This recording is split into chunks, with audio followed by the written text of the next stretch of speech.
Okay. Yeah, I'll just like stand right here.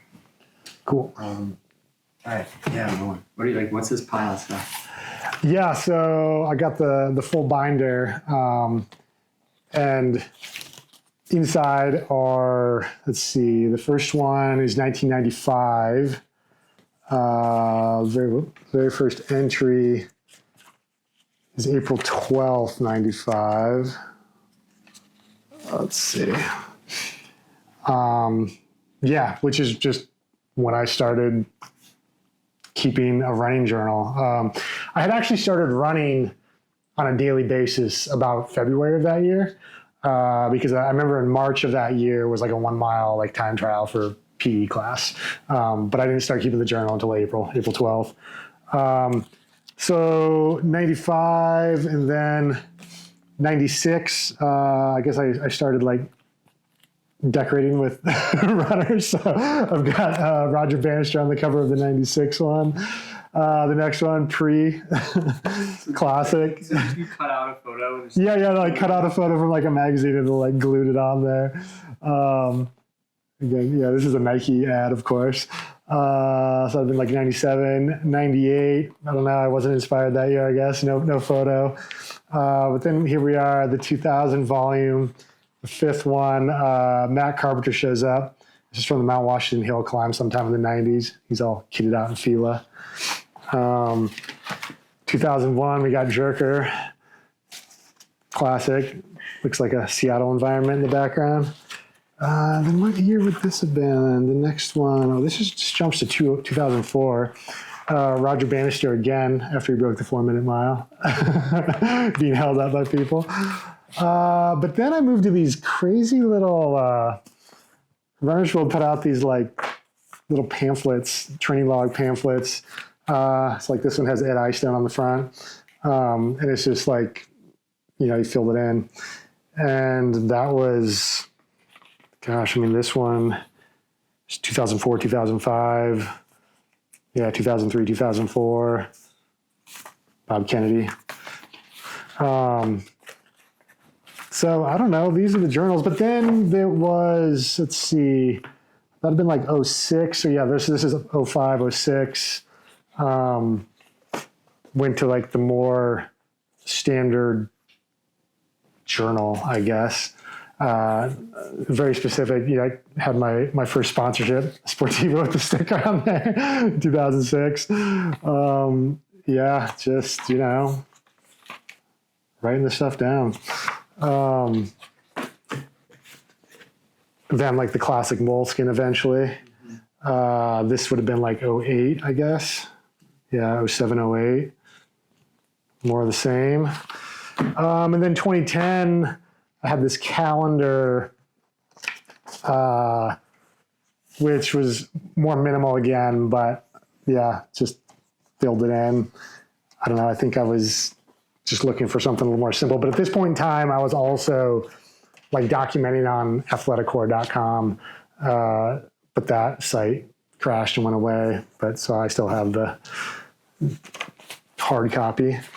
But yeah, I don't know. Journals, I guess for me, within 2 months of like what I think of as becoming a runner, I started documenting it. And I think that was just a sign of like how important it was in my life. It's like, this is something that's meaningful to me, so I'm going to write it down. And I don't know, the journals and the record keeping is also like from a very early stage, I was aware of how fallible the human mind is and how we tend to like exaggerate or overinflate numbers. And like the scientist part of me is like a stickler to like, okay, how many times, now, like, have you done this peak, or like how many hours of training did you put in that week? And so yeah, just writing it down and having an actual record is, I don't know, keeps you honest, I guess. Yeah. So yeah, I don't know. Yeah. Those are the journals. How much of it was just, logging your, like the stats of your run or whatever, and how much of it was you like, just like sort of thinking on paper? Mostly the stats. There's like a description of the run, but there would be like little, I have like other journals that are like life journals, you know. This was never like where I was like writing like now with Strava, I probably have more of like a journal like record than I did, because I mean, writing out longhand is tiresome, you know. Yeah, it's just a standard of like how you felt, how the run went, like, you know, what, anything notable about it. But then like splits, of course, you know. How would you describe the value of keeping track of those things this way versus on Strava or digitally?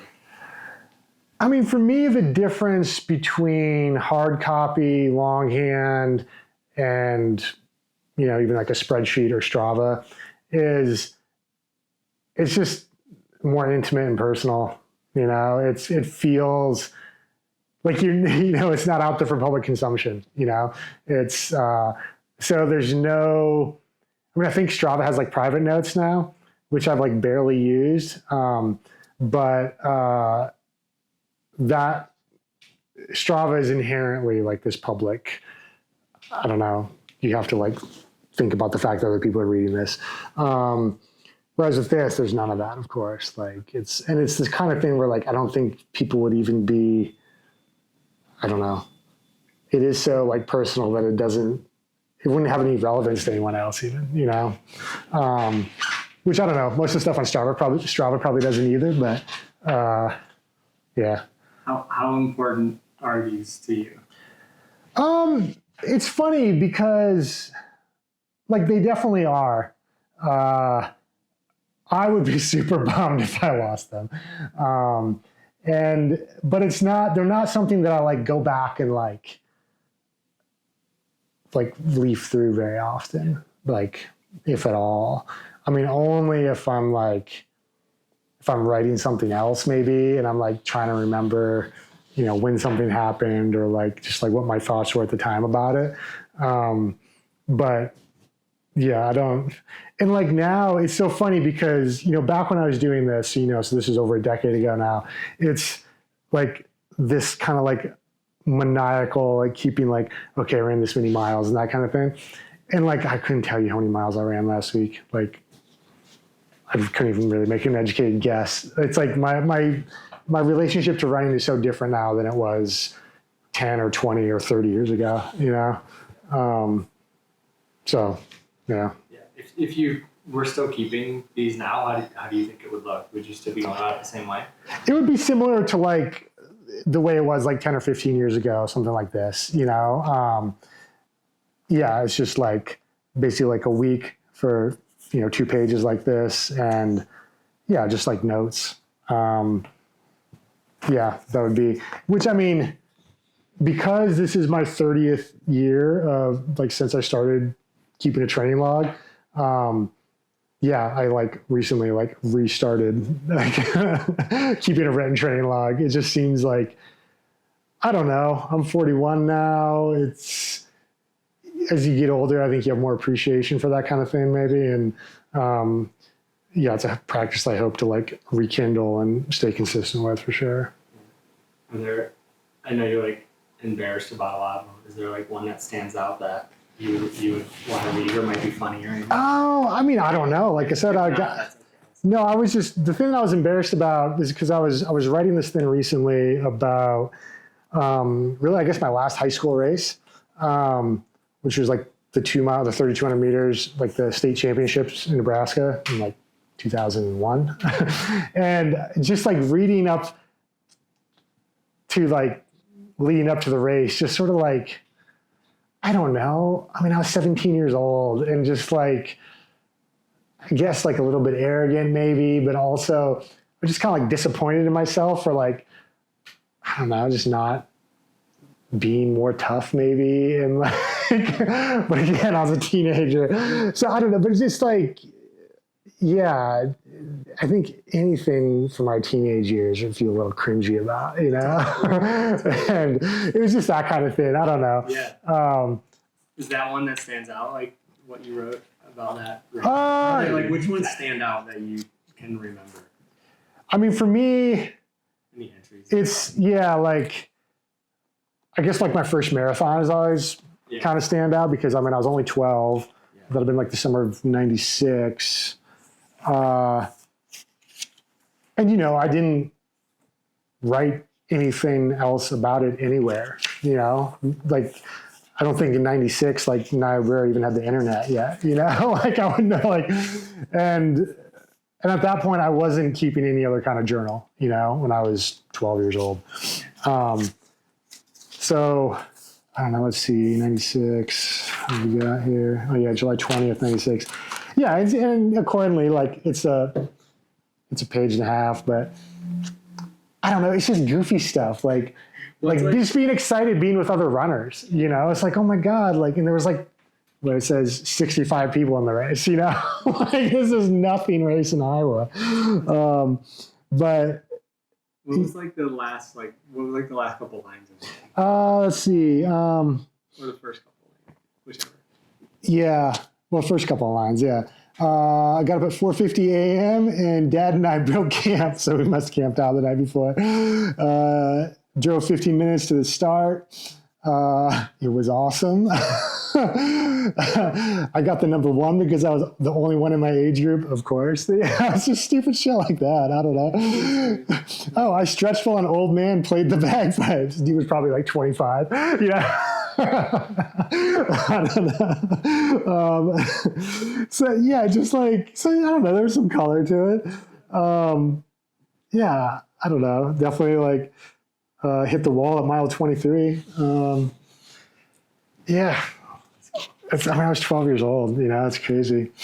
I don't know. I think like the main thing is just like how, it's crazy. Like, you know, I have all these splits from like almost 30 years ago now, you know, like of how fast I was running on various runs. I remember when I was looking through them recently for this thing I was writing about, thinking it's crazy how hard I ran on a daily basis back then and how slow I was like as an actual runner, you know, whereas like now I just like jog. I'm like so slow. I'm doing like, you know, 8-minute miles most of the time, but I'm a way faster runner than I was 30 years or 20, you know, 25 years ago, even in college, you know, like stuff like that's just sort of funny. Like you can see large macro trends of like aerobic development and training and yeah, it's kind of how you approach the sport even. Yeah, like how you approach the sport, but also just sort of like the detailed, diligent like timekeeping of things, or just details and notes. And then it's crazy that you have that stuff from, you know, 20 years ago or 25 years ago. And it's like, which is, I don't know, it's cool. It definitely like brings it to life and like gives all of it more weight than like if it wasn't recorded anywhere, you know. Then it's like, well, I think I remember doing this run, or I have these like very vague memories of running, you know, all these miles around Colorado Springs or something, you know. And but like, yeah, I don't know, the memory is very fallible, so I think it's cool to have the written record. Yeah, June 95. Oh, I don't know. Referencing PE class, kind of funny. Roger. I'm impressed you were doing that at 12. I don't think I mean, dude, it blows my mind. Like now, I can't imagine. Like, I have a nephew who's going to be 12, I guess, this year, and I don't know. Maybe he would. They're pretty bright. My nephews, yeah, it's kind of crazy. They're smart. Like they're like curious kids, you know. Yeah. But I don't know. I just like knew I was all in from the beginning, dude. You know, like. Yeah, look at that. Yeah. So is that an elevation profile? No, that's just like a break because it was the end of 97. I see. Yeah, Okay. and then January 1, 98. Yeah. And like the monthly mileage totals. That would have been wild if you were sketching like what you perceived. Oh, yeah. Profile. Yeah, that would be, yeah, but I was not. Well, here we go. This is stress fraction. I need to see. You drew it. I did, yeah. It's like the anatomy of my leg. That was my first stretch fracture. I remember that. 97, I would have been a freshman. No, 8th grade. Yeah, a freshman. Yeah, it's crazy. You know, I've had a dozen since then, but Right. yeah. Crazy. So yeah, so that one is Let's see, what else is in here? Handwriting got better. I don't know. yeah, it looks a Yeah, little more I organized. was in high school at this point, you know. Like a lot better. More disciplined. Still making the same graphics. for Yeah. grades. That's which is pretty funny. Like, I don't do that anymore. That's for sure. Yeah, workouts. An awesome one, apparently. Yeah, like I don't know if I could run a 5:06 and a 5:08 mile back to back now. Yeah. I don't know. Probably could. There's Carpenter. Yeah, Carpenter. More workout stuff. It's been 2000, so this is my junior, well, August 2000. That'd have been my senior year. Yeah. Graduation. Ran 1 mile in graduation is all. And 1 mile the day after. I must have got out partying that day. Yeah, that's funny. Like run streaking then? Like, is that what you did in the house? I was always so injured, dude. I couldn't. No, it was like run streaking was not. There was a point when I wanted to, but like it was never a possibility. Yeah. So this would have been going into college then. Yeah, 2001. Yeah. Oh, here we are. 9/11 terrorist attacks on WTC in the Pentagon. Crazy. Did 5 by mile that afternoon. I remember that morning well because like we did like morning run like with the team and we were like eating in the cafeteria afterwards and freaking towers are blowing up. Yeah. That's wild. Oh yeah, so December 1st, 2001, Pikes Peak Summit. That would have been my second time. I think I did it like 2 weeks earlier too. Let's see. It's been my first time ever at Pikes Peak, which is a big deal. That's like why I went to school in Colorado Springs. Like so my freshman year, like after the cross country season was over. Yeah, here we are, 11/18, Pikes Peak. Yeah. And then I did it again like 2 weeks later. Just casual 25-mile run up and down the mountain. Pretty sure I got a stress fracture shortly after that. But yeah.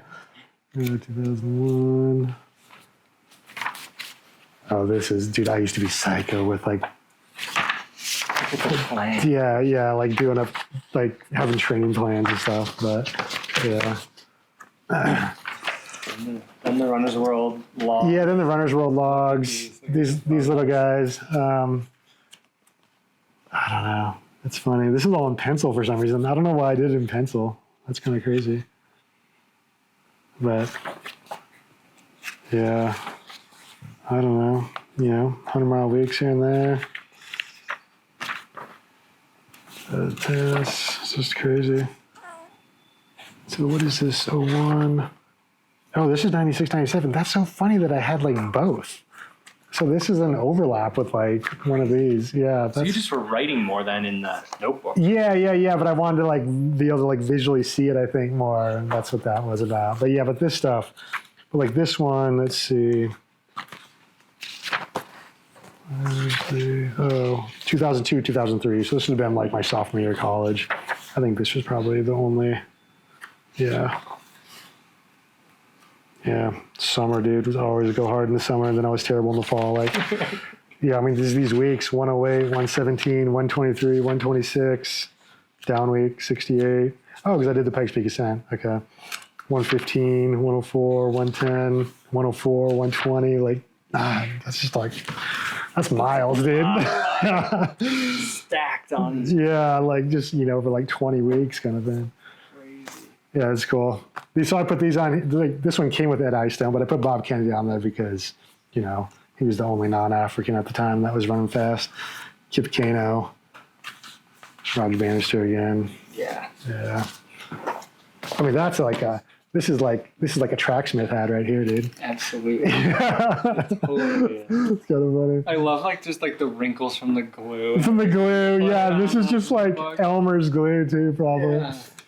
Yeah, January 1st, 2004. Oh, I got the life miles there. Total. Yeah. That's funny. I couldn't even tell you. I know the last time that I had it like tallied up, remember when I crossed 50K was in like 2009. But who knows? That was already 15 years ago. So, yeah. Yeah. And there's those books. Yeah, perfect. Cool. That's it. That's great.